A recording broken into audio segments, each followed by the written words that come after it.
Suki Hotu Salam Meta, dimanapun Anda berada, kita ya bertemu lagi dalam kesempatan yang baik ini, di mana kita berdiskusi Dhamma, ya kita sama-sama berdiskusi Dhamma. Ini adalah berkah, ya, dan merupakan salah satu praktek Dhamma ya yang Buddha jelaskan, yaitu Dhamma Sawanang mendengarkan Dhamma dan Dhamma Sakaca berdiskusi Dhamma adalah berkah. Ya, berkahnya ya yang belum tahu jadi tahu,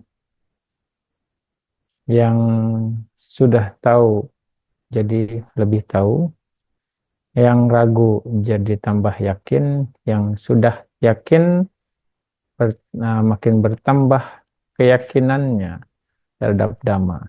Dan ini akan sangat penting untuk praktek berikutnya, ya, praktek Dhamma berikutnya, ya. Jadi berdiskusi Dhamma itu juga bagian dari praktek Dhamma ya, yang ada di dalam Manggala Sutta. Ya, Dhamma-Dhamma di sana yang kondisi-kondisi baik.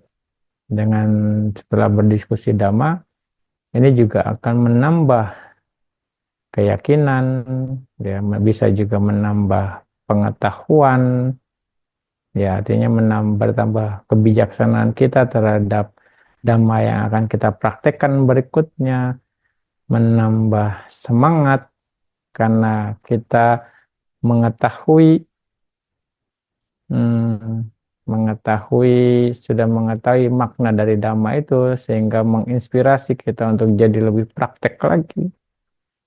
Ya, itu yang terjadi. Ya, kondisi-kondisi itu akan terakumulasi. Oh, seperti itu ya. Oh, seperti ini ya. Ya deh, saya yakin deh, saya mau praktek. Nah, ini yang berhubungan dengan kalimat Pali yang Buddha Sasanang Cirang Titatu. Ya, semoga ajaran Buddha bisa bertahan lama. Yang sering kita lafalkan menjelang akhir dari sesi uh, tanya jawab ini dan juga di kesempatan yang lain. Ya, kira-kira seperti itu. Hmm. Dan sekali lagi, bagaimana supaya Buddha Sasana itu bisa bertahan lama? Ketika Buddha Sasana itu dipraktekkan, ya, dengan mempraktekkan Dhamma berarti kita menjaga ajaran Buddha bisa bertahan lama. Kita menjaga bendera Dhamma, Sasana Dharja untuk terus berkibar. Ya, kira-kira seperti itu. Nah, apa yang Anda lakukan, apa yang kita lakukan sekarang ini, ya, dengan berdiskusi Dhamma, dengan membuka platform untuk, ya, ada diskusi tentang Dhamma, ini cara kita saat ini untuk menegakkan bendera Dhamma, ya, untuk menjaga kelangsungan Dhamma itu sendiri. Makanya beruntung ya kita punya kesempatan itu.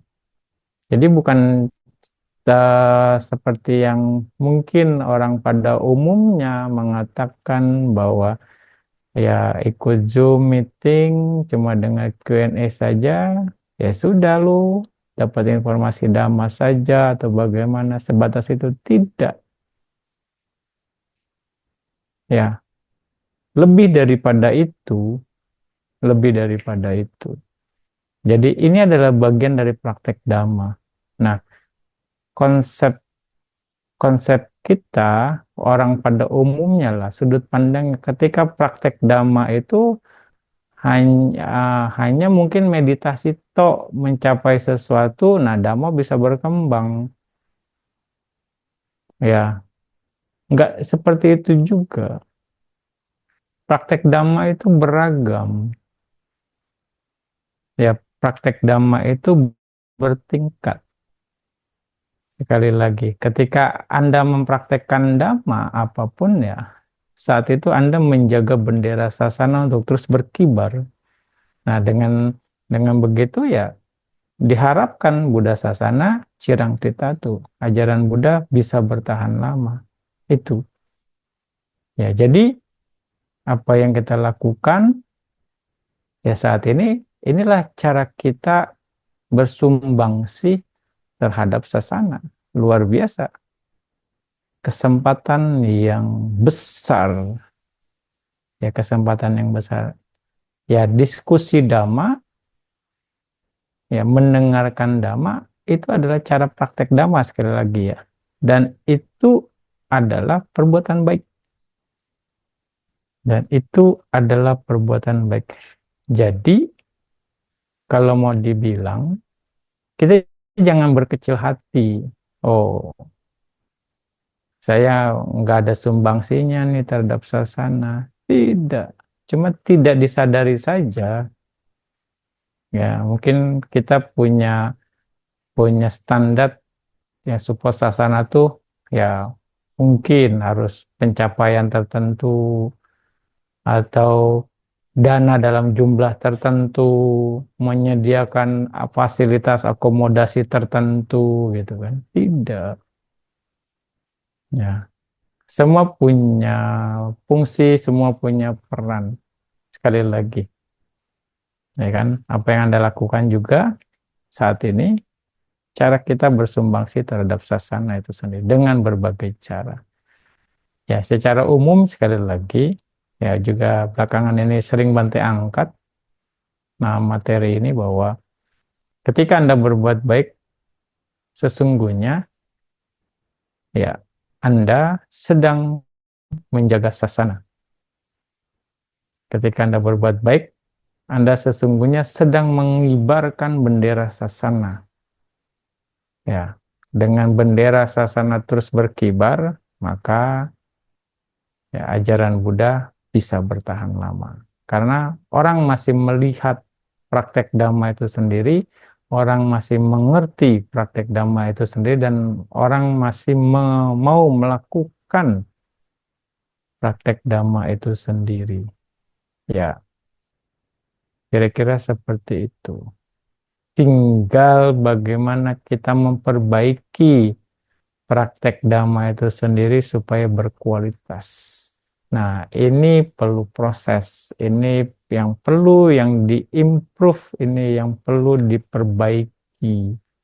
Satu dengan yang lain akan berbeda motivasinya. Sekali lagi. Tapi, sekali lagi, apa yang kita lakukan ini, cara kita untuk bersumbangsi terhadap sasana.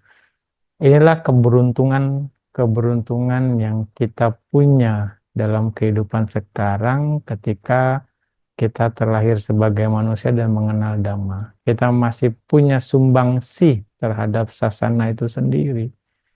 Ya, makanya jangan berkecil hati. Terus praktek Dhamma. Semua punya peran kalau memang tujuannya untuk sasana. Ya, Anda misalnya harap atau tidak, ya ini terjadi.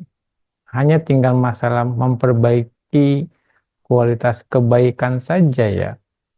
Hanya tinggal itu saja. Kita perbaiki kualitas kebajikan kita. Dengan begitu, istilahnya kualitas kebajikan kita berkualitas superior dan itu justru akan memantapkan bendera sasana untuk terus berkibar. Kira-kira seperti itu. Nah, uh, bagian dari ajaran Buddha supaya bertahan lama ketika ada yang mempraktekkan. Ya, ajaran Buddha bertahan lama ketika ada mempraktekkan, dan dengan mempraktekkannya itu artinya kita sedang berbuat baik sesungguhnya. Perbuatan baik itulah cara kita menjaga Buddha Sasana untuk bertahan lama. Nah, Ada frase lagi. Ya, tadi yang frase Buddha, frase Bante katakan adalah Buddha sasanang cirang tritatu. Nah, ini pengertiannya ya. Hmm, itu pengertian yang tadi Bante bahas adalah Buddha sasana bisa bertahan lama ketika ada yang mempraktekkan. Ya, dana, sila, menjaga sila, dan juga meditasi. Dan semua kebajikan, 10 dasa parami, ya dasa parami dan dasa kusala kamapata itu juga merupakan kebaikan. Dan semua yang terkandung di dalam sutta itu adalah bagian dari Dhamma, dan kalau dipraktekkan, Anda berperan untuk menjaga Buddha sasana. Lalu berikutnya, ada frase yang juga harus juga Anda pahami juga. Idame punya nibbana sa pacayo hotu. Dengan kebajikan yang telah saya lakukan, dengan kebajikan saya, semoga mengkondisikan pencapaian nibbana. Ya, kira-kira seperti itu. Sebelumnya, idame punyang asawa kayang wahang hotu. Dengan kebajikan saya, semoga mengkondisikan ya terkikisnya kekotoran batin. Terkikisnya kekotoran batin. Nah, ini kita harus olah nih kata-kata ini. Kita harus olah pemahaman kita untuk memahami kata-kata ini. Jangan sampai ini hanya sebatas slogan saja. Ya, ketika itu hanya sebatas slogan, ya itu akan perlu proses yang panjang sekali untuk kita bisa memahami itu. Simpelnya, ya ini juga sudah Bante pernah bahas. Di momen tahun baru, di momen ya bertambahnya umur baru gitu kan, atau menempati rumah baru atau apapun lah yang serba baru-baru gitu. Semoga saya lebih baik. Semoga kondisinya lebih baik, ya kan? Selalu ada harapan baik menjadi lebih baik dari sebelumnya. Ya, di momen tahun baru juga. Semoga kehidupan saya semuanya jadi lebih baik ke depannya gitu. Nah, untuk menjadi lebih baik, kita juga harus lihat apakah misalnya kita bisa bertanya sama diri sendiri juga. Apakah kita pantas untuk jadi lebih baik dengan kondisi sekarang, ya kan? Terus apakah kita sudah mempersiapkan diri untuk jadi lebih baik dengan kondisi sekarang? Apakah kita juga mengerti bagaimana cara untuk menjadi lebih baik yang dari sekarang? Ya kan? Apakah kita juga mengerti lebih baik itu bagaimana dari sekarang? Ya kan? Kalau tidak, ini hanya sebatas slogan saja. Ketika kita mau jadi lebih baik, tapi kita nggak tahu lebih baik itu yang seperti apa. Anda tambah kaya, nggak usah kerja, tapi kekayaan datang terus, misalnya kayak gitu. Apakah itu lebih baik? Ya, secara materi lebih baik gitu kan. Ya, bertambah. Apakah mungkin sekali lagi? Nah, itu kan kira-kira seperti itu.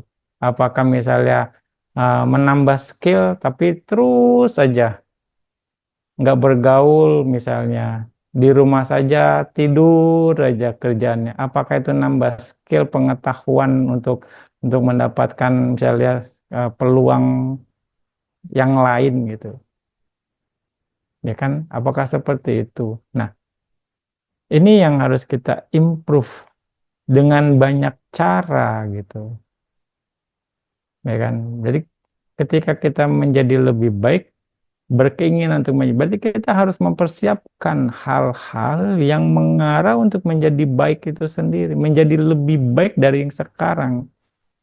Logikanya, ketika kita kondisi sekarang baik, dengan semua persiapan, dengan semua kondisi-kondisi pendukung yang kita punya sekarang, kita di levelan baik. Ya, berarti kalau untuk menjadi lebih baik, berarti harus di ada improvement, ada peningkatan dari kondisi-kondisi pendukung itu sendiri untuk jadi lebih baik. Karena kalau kita hanya pakai kondisi yang ada, kita hanya akan begitu-begitu saja. Logikanya seperti itu kan. Bagaimana tiba-tiba Anda mau jadi lebih baik, tapi kondisi Anda hanya memungkinkan Anda untuk jadi baik, gitu. Tidak ada yang improvement di sana. Tidak ada yang dirubah jadi lebih baik. Ya kan? Minimal mindset Anda harus rubah untuk jadi lebih baik. Gimana caranya? Nah, dari mindset kita akan bisa menerjemahkan nantinya. Ya kan? Supaya contohnya aja, mangkok. Ya, mangkok paling kapasitasnya berapa liter lah? 2-3 liter mungkin lah. Gitu ya. Terus Anda berharap semoga saya dapat 10 liter dari mangkok ini gitu kan. Yang Anda tampung hanya dapat 2 liter saja. 8 liternya tidak akan bisa kesampaian. Karena Anda berharap banyak tapi ya daya tampung Anda cuma 2 liter gitu. Daya tampung kita 2 liter. Bagaimana kita jadi lebih baik? Ya kan? Kalau kita mau nampung yang 10 liter, kita tahu kapasitas kita. Berarti kita harus ganti wadahnya minimal ember. Berarti kita ganti ember dari mangkok, ganti ember supaya kita bisa nampung 10 liter itu sendiri. Berarti kan ada perubahan yang lebih baik yang menyesuaikan dengan kondisi itu gitu. Sehingga Anda siap untuk menampung 10 liter air itu sendiri misalnya. Ya, ini dari ada kualitas atau kondisi-kondisi yang diperlukan untuk memperoleh kualitas itu.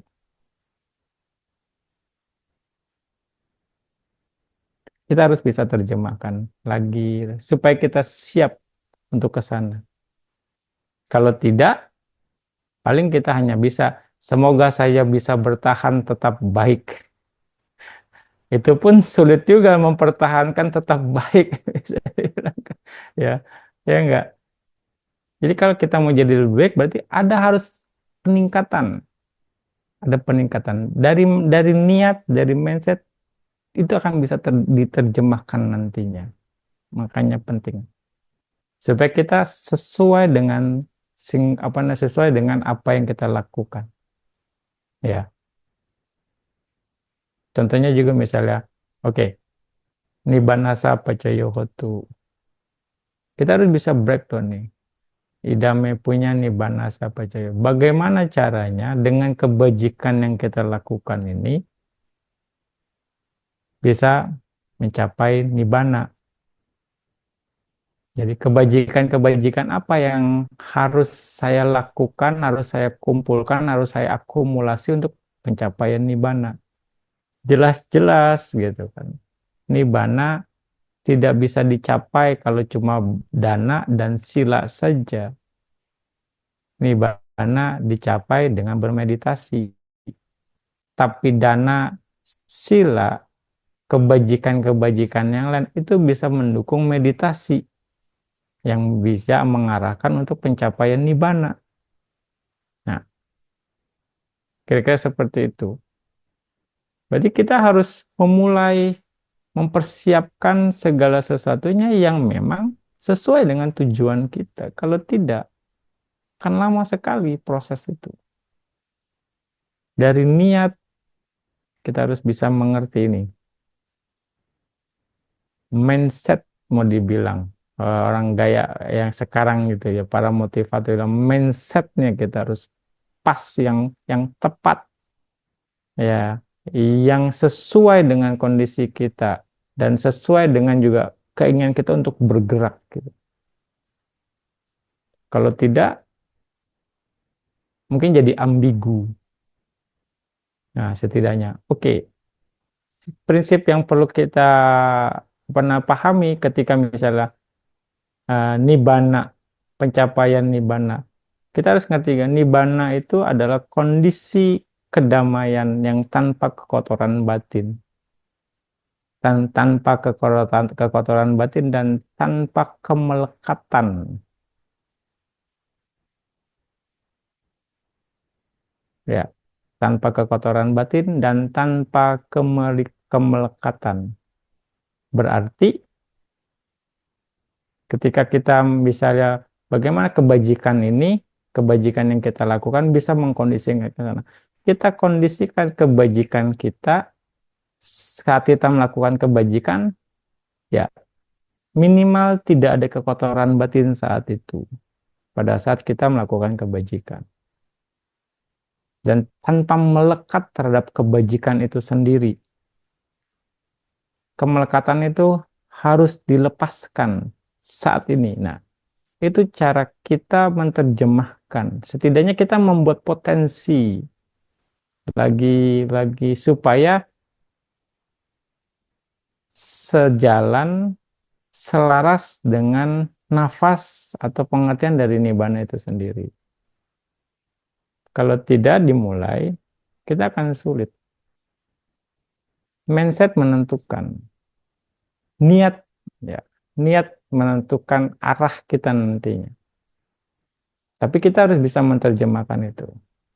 Ya, idame punyang aswakayang wahangotu. Semoga dengan kebajikan saya bisa mengkondisikan terkikisnya kekotoran batin. Sama juga, dengan terkikisnya kekotoran batin, kita akan bisa mengarahkan ke nibbana. Nah, ini kita bisa menerjemahkannya adalah, pada saat berbuat baik, jangan tambah kekotoran batin Anda. Kendalikan kekotoran batin Anda, itu cara tidak menambah kekotoran batin Anda. Ya kan? Nah, bagaimana kita mahir, ya, kita ahli dalam mengendalikan pikiran minimal pada saat berbuat baik, tidak ada, apa namanya, tidak terkendali dari kekotoran batin. Kita harus bikin mahir itu. Untuk bisa jadi mahir, sekali lagi, perlu dilakukan berulang-ulang kali untuk bisa jadi mahir. Makanya Buddha bilang sering berbuat baik supaya kita mahir berbuat baik. Itu skill dalam berbuat baik diperlukan supaya kita mengerti bagaimana mengendalikan batin kita dari kekotoran batin pada minimal pada saat berbuat baik itu sendiri. Nah, ya, dengan begitu ini sejalan dengan pengertian idame punyang asawakayang wahang hotu. Dengan begitu Anda punya peluang untuk mengarah ke sana atau Anda mengarahkan usaha Anda sekecil apapun ke sana. Nah, kira-kira seperti itu. Kalau tidak, ya Anda nggak akan pernah memulai. Ataupun lama sekali nantinya. Ya, Anda pernah ingat ceritanya Jotika ya, umat awam Jotika yang di kehidupan di Buddha Buddha Gotama, di kehidupan Buddha yang sekarang, ya, beliau mencapai tingkatan arahat dan apa namanya begitu luar biasa karma baiknya sampai Dewa Saka saja turun tangan untuk membangun istananya, ya, karena kebajikan yang luar biasa. Dan istrinya pun bukan dari alam manusia. Ada dewi yang dijadikan istrinya di atas perintah Saka karena kebajikan yang luar biasa. Dan Jotika ini hanya bisa mencapai pencerahan di zamannya Buddha Gotama. Padahal di beberapa kehidupan sebelumnya dia bertemu dengan beberapa Buddha, ya, Buddha Kakusanda dan juga Buddha Pusa kalau nggak salah ya, gitu. Nah, di zaman Buddha Pusa dia bertemu dengan Buddha, dengan kakaknya, dengan kakaknya. Lalu dia berbuat baik, tapi perbuatan baiknya dia hanya mengharap karma baik saja berbuah. Semoga kehidupan saya jadi lebih baik dari karma baik yang dilakukannya itu. Ya. Lalu kakaknya berbuat baik dengan niatan diarahkan kebaikannya itu, semoga saya bisa terbebas dari penderitaan di samsara. Artinya pencapaian nibbana. Nah, dua muatan yang berbeda dari satu action yang sama, tapi muatannya berbeda nih. Yang muatan pikiran, niatnya berbeda. Nah, di kehidupan berikutnya, mereka menjadi kakak beradik lagi dan bertemu dengan Buddha, ya, salah satu Buddha. Nah, ketika bertemu dengan Buddha, mereka berbuat baik lagi, ya. Tapi kakaknya begitu bertemu Buddha dan Sangga saat itu, keinginan untuk terbebas dari penderitanya sangat kuat sekali. Sang weganya muncul dan dia memutuskan untuk meninggalkan keduniawian dan ya masuk menjadi anggota Sangga, berlatih meditasi di bawah bimbingan Buddha. Dan dia berhasil mencapai tingkatan arahat, terbebas dari penderitaan di kehidupan itu. Adiknya tidak ada motivasi untuk ke sana. Tidak ada motivasi untuk ke sana. Pada ada kesempatannya. Pada ada kesempatannya untuk menjadi menjadi biku seperti kakaknya. Tidak ada sang wega yang kuat untuk mendorong dia melepaskan keduniawiannya. Malah dia memikirkan duniawinya yang terus gitu. Keinginan duniawinya sangat kuat sehingga dia nggak sanggup untuk melepaskannya. Nah, itu perbedaannya. Makanya jangan heran kalau ada orang misalnya yang semuanya mapan,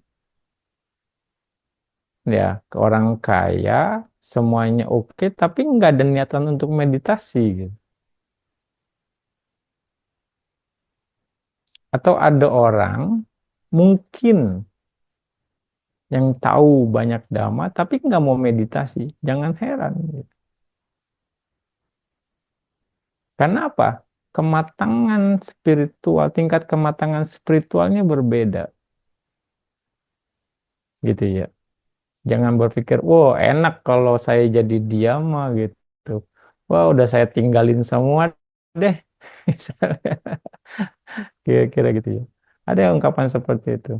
Tapi kan berbeda gitu. Hmm. Di sini artinya perbedaan kualitas dari niat, ya, dari niat, dari mindset juga akhirnya menentukan arah kita kemana gitu. Nah, ditambah ya ada action yang memang sesuai. Kita persiapkan arahnya ke sana.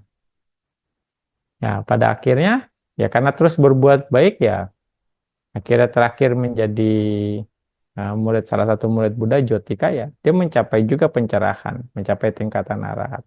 Tapi Anda bisa lihat harus melewati siklus kelahiran yang begitu banyak di samsara, melewati 2-3 Buddha, ya kan lama sekali. Nah itu karena ya balik lagi tidak ada pengarahan yang tepat. Kalau kita mengarahkannya dengan tepat, maka kita harus bisa breakdown, kita harus punya pengertian yang benar terhadap kebaikan yang kita lakukan. Terus berusaha untuk selaras, berusaha untuk sejalan dengan apa yang kita lakukan. Nah, pasti akan sampai. Nothing is impossible sekali lagi. Nggak ada yang nggak mungkin. Ya, tinggal kita berusaha saja. Terus mengkondisikan ke sana dengan baik lagi. Nah, itulah bagaimana kita menyelaraskan pemahaman ini dengan action kita. Nah, dengan begitu perbuatan baik kita akan menilai sesuai dengan apa yang memang kita inginkan. Itu cara kita. Ya, artinya meningkatkan kualitas kebajikan kita, meningkatkan perbuatan baik kita. Ya, di satu sisi perbuatan baik itu adalah cara kita untuk menjaga sasana untuk bisa bertahan lama. Ya, dengan berbuat baik itulah cara kita untuk menegakkan bendera sasana. Inilah makna Buddha Sasanang Cirang Titatu. Ya, semoga dengan kebajikan yang telah kita lakukan, ya bisa mengkondisikan ya Buddha Sasana tetap bertahan lama. Oke. Sadu, sadu, sadu.